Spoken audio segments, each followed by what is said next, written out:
Welcome. And before anyone says it, yes, I am bald. I do not have cancer though.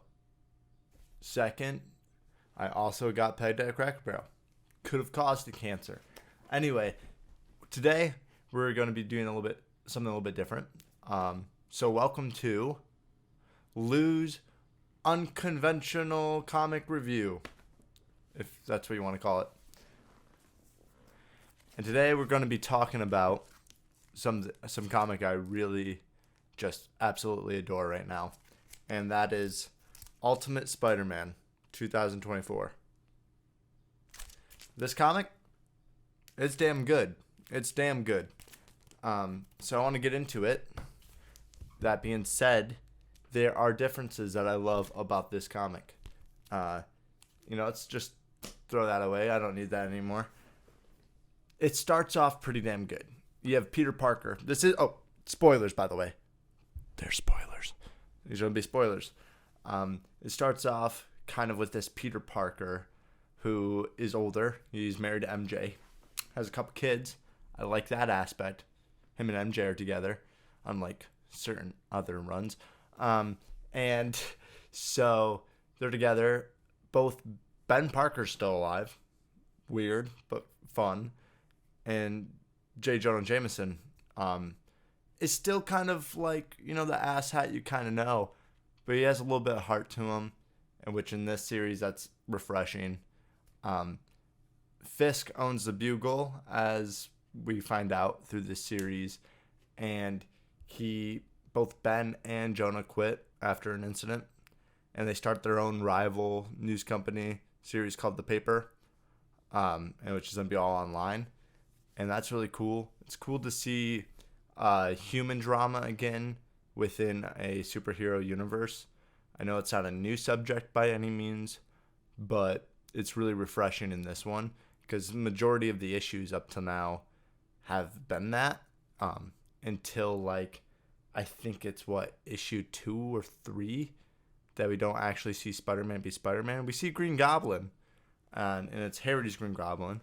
But this is a world where the heroes have been gone. My guess it's the Maker. I haven't been catching up on the other Ultimate series. And so Tony Stark, for me, there are another universe. I'm not too sure. I think it might be another universe. Tells Peter Parker that hey, you were supposed to be a hero 20 years ago. And that got taken away from you because there's no heroes left here. And then Peter decides that he needs change in life, and he opens up this sphere orb from Tony Stark from a different universe, future or past. Still confusing me. He gets bit by the spider, and it's this cool suit that is almost alien-like, which is I find interesting because it's not technically an alien, but it's not technically nanotechnology from other adaptations of Spider-Man. And so he goes out. He doesn't know how to be Spider-Man. I mean, he's noticing the differences that any Peter Parker had when he originally got bit by the spider. And I don't know, just so refreshing that this is just an older Peter Parker trying to change his life for the good. And then just in issue 4, the issue before that, issue 3, there's a Green Goblin. And he's targeting all this. There's a lot of stuff. And Harry has a technology to remove Peter's Spider-Man mask. And he says, "Hi, I'm Harry." Because in this universe, they don't really know each other too much. They're not best buds. And so they meet. They're like, "Hey, we should get dinner sometime." And so it's Gwen Stacy, who's married to Harry Osborn in this universe, and then Peter Parker and MJ. And it's this kind of tense dinner where they're talking back and forth, and it just makes you enthralled. And it's can Harry trust, or can Peter trust Harry?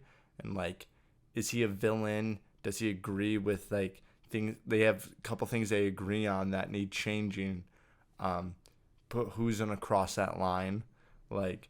And Harry has told Gwen everything about him being the Green Goblin and all of this. And Peter hasn't, classic Peter stuff. He still hasn't told MJ and all that. And that's interesting. It's like, is Peter going to tell her after this interaction with Harry while the girls go to the restroom? And like, if you pick these copies up, they're so good that you'll just fly through 4 of them. I mean, I haven't read them until I saw a video online, and then I was like, okay, I got to pick these issues up and subscribe to it at my local comic shop. Local comic book shop. I know how to pronounce stuff.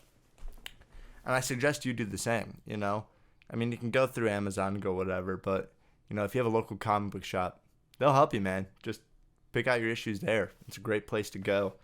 For me, it's a pretty damn good shop in downtown. I live in the downtown area of my city. So yeah, I suggest picking them up. Like, I can explain more, but this is an unconventional review with unconventional views. And yeah, that's all I have to say. I mean, we're not that far into this run, and it's fucking phenomenal. So do yourself a favor, pick up Ultimate Spider-Man 1 through 4. You won't regret it. Or just wait until the big issue comes out. I know that's how I like to do it. And yeah, I mean, it's a short video, but like, dude, pick it up. It's awesome. It's badass.